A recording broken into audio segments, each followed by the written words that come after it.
ये मतदाता सूची का प्रकाशन कब तक हो जाएगा? आचार संहिता लगने की संभावना कब तक है? जो आयोग का क्राइटेरिया है उसमें कुछ परिवर्तन हुआ है, तो हम लोगों ने सभी मतदान केंद्रों का वल्नरेबिलिटी मैपिंग किया है।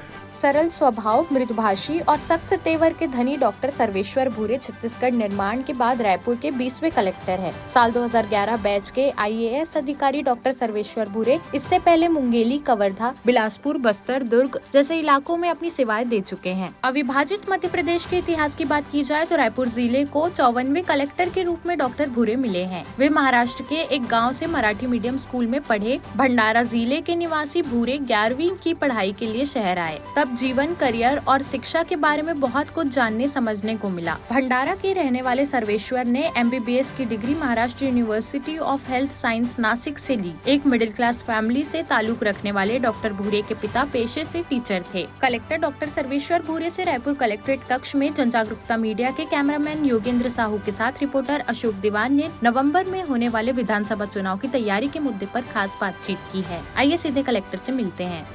हमारे सामने डॉक्टर सर्वेश्वर भूरे जी हैं, कलेक्टर हैं, और हम उनसे कुछ बातचीत करना चाह रहे हैं और हम चाहते हैं कि वे कुछ अपनी पढ़ाई लिखाई के बारे में कुछ बताएं और यहाँ तक कि जो सफ़र है आपके जो कलेक्टर के सफ़र है उसके बारे में जानकारी दें।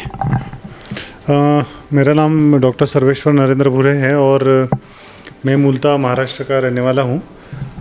मेरा जो शुरुआती पढ़ाई गाँव स्तर पे हुआ है, उसके बाद मैंने MBBS पुणे से किया है और फिर बाद में 2011 में IAS में मेरा सिलेक्शन हुआ और उसका सिलेक्शन होने के पश्चात मैं 2011 से छत्तीसगढ़ राज्य में अपनी सेवाएं दे रहा हूँ।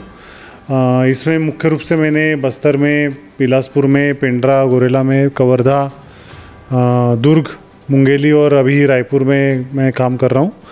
और कलेक्टर के रूप में मैंने इसके पूर्व मुंगेली में, दुर्ग में और अभी रायपुर में मैं पदस्थ रहा हूँ और यहाँ पे मैं अभी कार्य कर रहा हूँ। अभी सामने सर नवंबर में चुनाव होना है, इसकी क्या तैयारी चल रही है? चुनाव के दृष्टिकोण से निर्वाचन आयोग का एक मीटिंग हुआ था जिसमें पूर्ण रूप से चुनाव आयोग भी उपस्थित थे।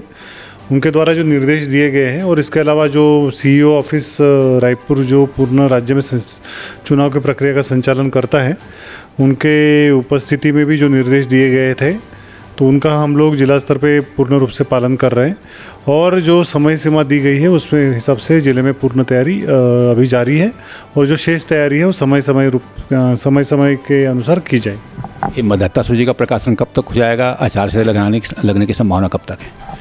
मतदाता सूची का जो प्रकाशन है वो कल यानी 4 अक्टूबर को होगा। इसमें हमने जो आयोग के निर्देश थे उसके तहत विशेष संक्षिप्त निरीक्षण जो 11 सितंबर तक चला, उसके बाद जितने भी आवेदन आए उन सभी का आवेदनों का निराकरण करके अभी हम लोग 4 अक्टूबर को मतदाता सूची का अंतिम प्रकाशन करेंगे। जिले की जनसंख्या को देखते हुए कितने मतदान केंद्र बनाए गए? अभी वर्तमान में 1869 मतदान केंद्र जिले में हैं और कुछ क्योंकि अभी मतदाता सूची का जब अंतिम प्रकाशन होगा तो कुछ अतिरिक्त मतदान केंद्र बढ़ने की संभावना है, तो अब वर्तमान में 1869 मतदान केंद्र हैं। इसमें संवेदनशील, अति संवेदनशील के जो चिन्हांकित किए हैं वो कितने हैं लगभग? अभी जो आयोग का क्राइटेरिया है उसमें कुछ परिवर्तन हुआ है, तो हम लोगों ने सभी मतदान केंद्रों का वल्नरेबिलिटी मैपिंग किया है।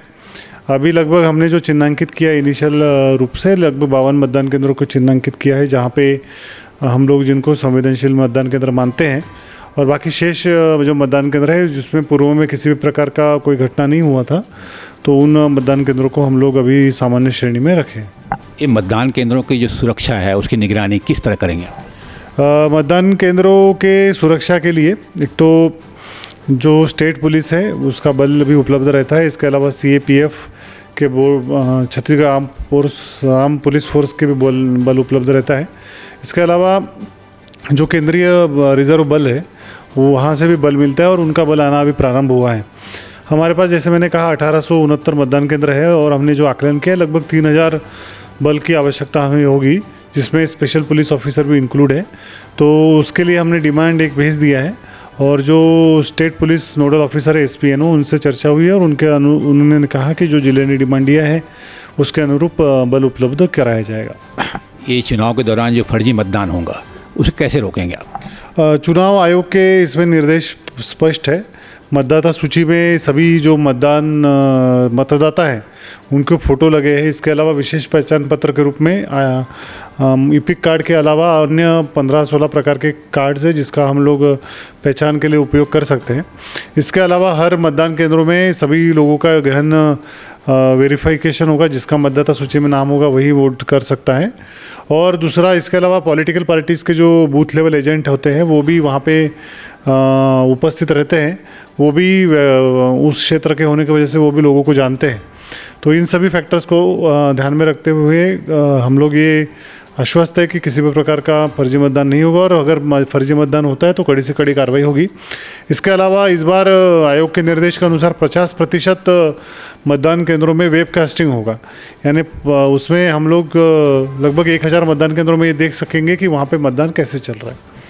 ये मतदाताओं को जागरूक करने के लिए जो जिला प्रशासन द्वारा जो वो करना चाहिए वो क्या पूरी कर ली गई है क्या? मतदाता जागरूकता का काम अभी जस्ट प्रारंभ हुआ है। इसमें हम लोगों ने विशेष रूप से पहले फेज़ में मतदाताओं को मतदाता सूची में नाम ऐड करने के लिए 18 से 19 वर्ष आयु ग्रुप के जो लोग हैं उनको उनका नाम मतदाता सूची में ऐड करने के लिए हमने इस पर फोकस रखा था। अभी हमारा नेक्स्ट फोकस रहेगा कि मतदाता जो जिनका नाम मतदाता सूची में है वो आए और अपने मताधिकार का प्रयोग करें। ये पूरे जिलों में जैसे कितने फोर्स लगाए जा रहे हैं वैसे मतदान केंद्रों में? जैसे मैंने बताया कि लगभग 3000 बल की डिमांड हमने दिया है। जितना बल उपलब्ध हो गया उसके अनुरूप हम लोग मतदान केंद्रों में बल लगाएंगे। और जो एसपीएनओ से बात हुई है तो उसमें उन्होंने आश्वस्त किया है कि जितना फोर्स का डिमांड किया जाएगा उतना फोर्स उपलब्ध हो जाएगा। ये जिस तरह से चुनाव के दौरान जो वो होता है, कहने मतलब ये फर्जी तरीके से लोग जो प्रत्याशी जो बांटते हैं तो उसको रोक लगाने के लिए दारू बांटते हैं, गिफ्ट बांटते हैं, तो इसको रोक लगाने के लिए क्या करें? इसमें एक डेडिकेटेड कंट्रोल रूम पूरे हमारे ज़िले में इस्टेब्लिश किया जा रहा है कलेक्ट्रेट कार्यालय में। और इसके अलावा हम लोगों ने हर 10 या 12 मतदान केंद्रों के पीछे एक सेक्टर मजिस्ट्रेट बनाए हैं। हमारे पास जो स्थैतिक निगरानी दल जिसको स्टैटिक सर्वेलेंस टीम बोलते हैं, तो ऐसे हमारे पूरे ज़िले में 27 नाके लगेंगे। इसके अलावा जो फ्लाइंग स्क्वाड है वो भी पूरा विज़िट करता रहेगा। किसी भी प्रकार की शिकायत आने पर तत्काल उसकी जो ग्रीवेंस रिड्रेसल है उसकी मैकेनिज़्म बना दी गई है। तो और इसके अलावा जो स्मार्ट सिटी के जो प्रोजेक्ट के तहत जितने भी कैमरेज लगे हैं उन कैमरेज का उपयोग हम लोग इसके लिए करने जा रहे हैं। चुनाव के दौरान जनरली जो प्रत्याशी लोग नोट बांटते हैं या बाहर से लोग जैसे आवक जैसे कहने बाहर से मंगाते हैं पैसे कौड़ी, इसको रोक लगाने के लिए क्या करेंगे? इसमें अंतर राज्य जो ज़िले हैं उसमें बैरियर्स लगेंगे, सभी व्हीकल्स का चेकिंग होगा। कैश के विड्रॉल्स के लिमिट पे भी लिमिटेशंस है। और जो कैश कैरिंग व्हीकल्स है जो एटीएम में पैसा जमा करते हैं उनके भी कुछ गाइडलाइन, उनके लिए भी गाइडलाइंस है। और जैसे मैंने कहा कि जो हमारे दल होंगे वो विशेष रूप से चेकिंग करेगा, वाहनों का चेकिंग होगा, गाड़ियों का चेकिंग होगा और सभी जगह पे चेक पोस्ट बनेंगे। ये बड़े पैमाने पर जो शराब बढ़ती है इस पर रोक लगाने के लिए क्या मॉनिटरिंग करेंगे? शराब के लिए पूरा डेडिकेटेड एक सेल है, इसका बैठक भी हमारा हो चुका है। जैसे मैंने कहा ये जो वीडियो सर्वेलेंस रहता है हमारा उसके माध्यम से भी करेंगे। और जो शराब दुकानों में जो आवक और जावक है उसका एक रजिस्टर मेंटेन होता है और उसके अनुरूप हम लोग कहीं अनावश्यक वृद्धि तो नहीं हुई, अत्यधिक वृद्धि तो नहीं हुई, उसको भी हम लोग परीक्षण करते हैं और उसकी गहन समीक्षा करने के बाद ही हम लोग इसके गहन समीक्षा करते हैं। वैसे आचार संहिता कब तक लगने की संभावना है? वैसे ये एक्चुअली पूर्ण रूप से भारत निर्वाचन आयोग डिसाइड करता है, तो ऐसा जिला स्तर से बताना संभव नहीं होगा कि आचार संहिता कब लगेगी। फिलहाल आप जिले में इतने साल से हैं और जिले की कानून व्यवस्था के बारे में क्या सोचते हैं? जिले में निरंतर रूप से जो प्रशासन, पुलिस और मजिस्ट्रेट इनका समन्वय बैठक होता है। इसके जो डिटेल स्टैटिस्टिक है आपको पुलिस अधीक्षक से मिल सकते हैं, परंतु अभी हम लोग निरंतर रूप से प्रयास कर रहे हैं कि जिले में कानून व्यवस्था की स्थिति नियंत्रण में रहे। आप जब से आए हैं यहाँ रायपुर में तब से आप ऐसा कोई बड़ा काम बताइए जो उपलब्धि के रूप में जिसे आप गिना सकते हैं। हमने ज़िले में अगर हम लोग देखते हैं तो हम लोग एक समय में राजस्व के 15,000 प्रकरण प्रतिदिन के हिसाब से एज इन प्रति महीने के यूनिट में पेंडिंग रहते थे।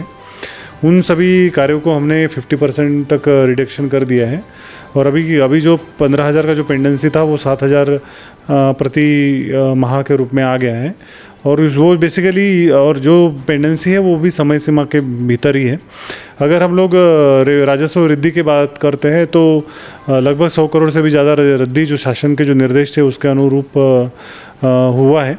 इसके अलावा जो स्वास्थ्य के क्षेत्र में अगर हम लोग देखते हैं तो इसमें जन्म मृत्यु पंजीयन में जो आप ANC पंजीयन में, इसके अलावा जो टीकाकरण में है उसमें उल्लेखनीय वृद्धि है। हम लोगों ने विशेष रूप से IT इनिशिएटिव्स लिए थे और IT इनिशिएटिव में कोडिंग की पाठशाला जो है वो काफ़ी सक्सेसफुल रहा है। अगर हम लोग शिक्षा की बात करते हैं तो शिक्षा में इस बार जो रिज़ल्ट है लगभग 10 से 12% का वृद्धि हुआ है।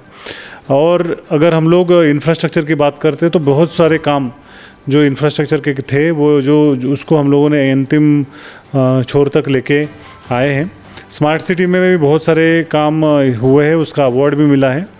शिक्षा के क्षेत्र में भी हम लोगों को अभी इंडियन एक्सप्रेस ग्रुप का भी अवार्ड मिला है जो काफ़ी उल्लेखनीय माना जाता है। तो ऐसे हर क्षेत्र में काफ़ी उल्लेखनीय कार्य हुआ है। आप ज़िले के कलेक्टर हैं आप, और जिस तरह से आप यहाँ की जो सड़कों का हाल आप देख रहे हैं उसके बारे में क्या है? ज़िले में अगर हम लोग देखते हैं तो एक तो शहरी क्षेत्र में स्मार्ट सिटी के तहत पेयजल का काम जारी है और इसके अलावा क्योंकि अभी हम लोग शहर को मॉडर्नाइजेशन की तरफ लेके जा रहे हैं तो अंडरग्राउंड केबलिंग यानी जो तार खंबे और उसके जो तार होते हैं उसको अभी हम लोग भूमिगत कर रहे हैं। इसके अलावा ग्रामीण एरिया में अगर हम लोग देखते हैं तो बड़ी मात्रा में जल जीवन मिशन के काम चल रहे हैं। ये तीनों काम ऐसे हैं जिसमें सड़कों को खुदाई करने की आवश्यकता होती ही है ना। तो हम लोगों ने ये इंश्योर किया है कि हम लोग इसको सिस्टमेटिक तरीके से इसको करेंगे ताकि हम लोग इसको सिस्टमेटिक तरीके से करेंगे ताकि जब इसको एक बार पाइपलाइन या केबलिंग डालने के पश्चात हम लोग उसको लेवलिंग ठीक से करें, क्योंकि अभी बारिश का समय है तो एक तो बारिश से भी क्षति होती है और दूसरा ये जो कार्य जो चल रहे हैं उनके वजह से भी क्षति हुई है।